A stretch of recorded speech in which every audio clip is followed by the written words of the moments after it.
Welcome to Milk Market Tidbit for the milk production report that was released for the September data. This is Dr. Lawrence Jones, and I'm recording this on Friday morning, October 20th. So we did get the milk production report yesterday, and one of the most important statements in this report was this one that I've got underlined here, which is last month's preliminary production estimate, because the story of this report is they went back and changed data all the way back to like April. Now, in another week, we're going to get the cold storage report, and then after that, we're going to get the dairy products report. And it's these three reports that kind of pull everything together on what we think the industry is doing. Normally, I say, what did I know going into this? And I think I need to change that to what did I think going into this, because we never know anything with dealing with the USDA. So this was the cow numbers as of last month. And I've been saying right along that I think we're 9.4 plus or minus 10. And this red box kind of shows where we're at. The other thing that I thought going into this is the production for September versus August would be more or less flat, because we had class 1, class 2, class 3, which were just up a little bit. So what actually happened? So USDA went back and changed cow numbers, and so I left that red box exactly where it was before. And so they changed them all the way back to about April and declining every month, and so it brought the overall number down to 9.37. So we look where we are now, still a little bit higher than we were in 2019 when we thought we had really good prices, but we're now down below that 2018 number, where prices were falling reasonably fast. So we're retracting the herd, and in fact we've been in a contraction mode for 6 months and brought down about 74,000 cows. But I'm still cautiously concerned, I guess is the point, that these cow numbers may go up just a little bit due to the slaughter numbers that we're seeing. But again, this was a quarterly report, and USDA went back and kind of trued up a whole lot of things. So the way my system works, it actually uses that revised data and then puts out new seasonal estimates. And so when we did that, milk production actually came in just a little bit higher than we thought it would. So this is total production. We're still below the trend line, so we're down, but we were growing at a rate of about 1.3% per year.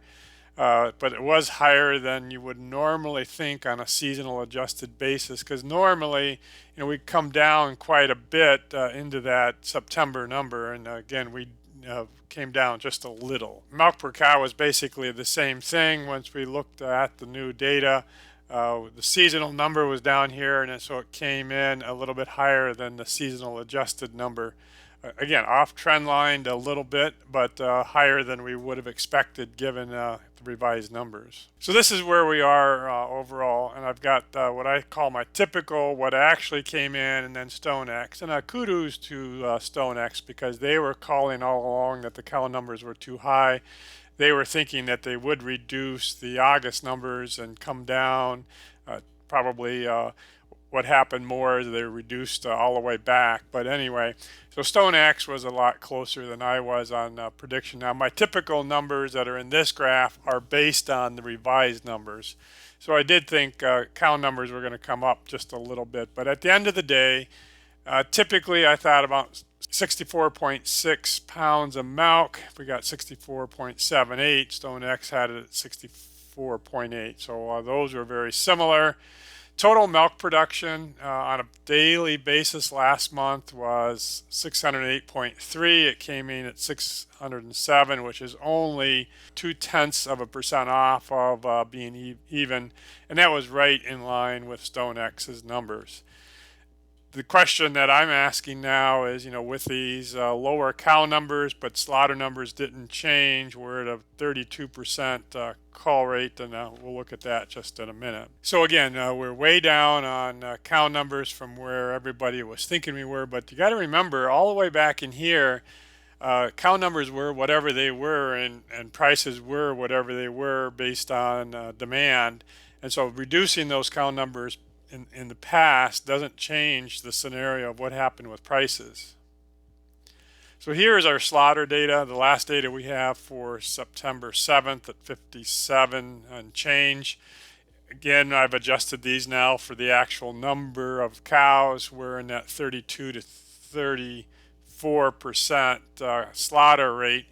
The only time it was a lot higher was back here in the very first part of the year, and then it came down. So it's going to be interesting how these slaughter numbers, and I was reading a number of things this morning before I recorded this, that there could be a reversal in this pretty quickly, and cow numbers go up because things are looking very positive for producing milk right now. So here is my take. USDA adjusted cow numbers down. I mean, that was quite a surprise to kind of everything.